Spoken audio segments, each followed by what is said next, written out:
a commencé en 1905, lorsque mon arrière-grand-père a racheté un atelier d'artisan et une petite quincaillerie.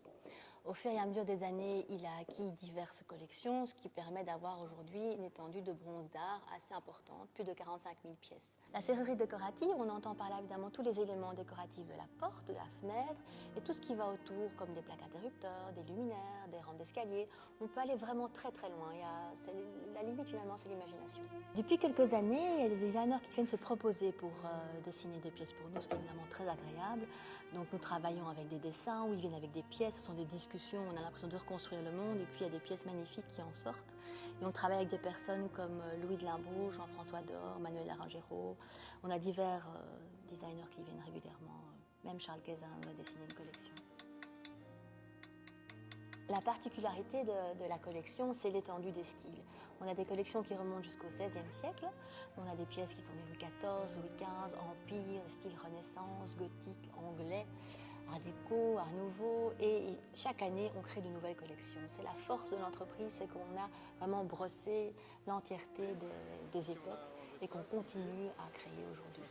En plus, nous pouvons modifier toute la collection. Donc s'il y a une pièce, un détail qui ne plaît pas fortement au client, on peut le changer, le retirer ou le modifier. Et nous faisons de plus en plus également du sur-mesure. On peut vraiment dire qu'ici, tout est fait à la main. C'est ici que l'artisanat prend toute sa place. Nous commençons déjà par couler à l'ancienne au sable. Par la suite, les pièces, quand elles reviennent brutes, nous devons entièrement les nettoyer. Donc elles sont limées à la main, bien sûr. Ensuite, nous avons l'étape de l'ajustage, donc c'est tous les trous, si vous voulez, techniques qui permettent d'adapter les pièces aux portes, aux fenêtres et autres. Et l'étape cruciale, c'est la ciselure. Donc la ciselure, c'est le redessin entier des pièces. On va jusqu'à faire nos outils nous-mêmes. Ces outils n'existent pas sur le marché et donc ces outils, les artisans les développent également en fonction des pièces qu'ils sont en train de produire.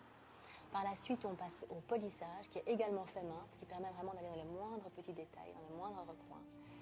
Le nettoyage des pièces et puis le décor qui prend aussi une importance assez énorme puisqu'il est également fait à la main et que l'on peut avoir à peu près 17 décors différents.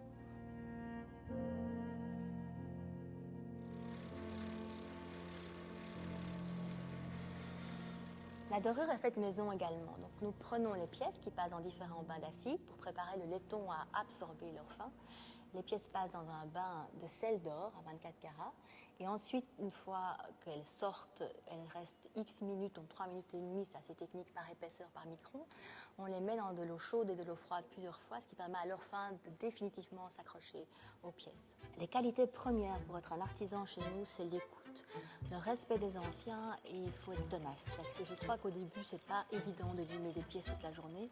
À partir du moment où on voit jusqu'où on peut aller, jusqu'où on peut se développer finalement personnellement, mettre sa patte, son cachet comme ça sur ces pièces. Donc il y a beaucoup d'ouvriers qui ont une certaine fierté de leur travail et d'ailleurs il y a de quoi, parce que c'est vraiment du tout bel artisanat. Mais c'est vraiment l'écoute et le respect des anciens. Maintenant, même après 20 ans, je peux vous dire que tous les jours je découvre des nouvelles pièces. J'ai un vrai plaisir à rencontrer mes clients. Nous avons des clients charmants, vraiment adorables.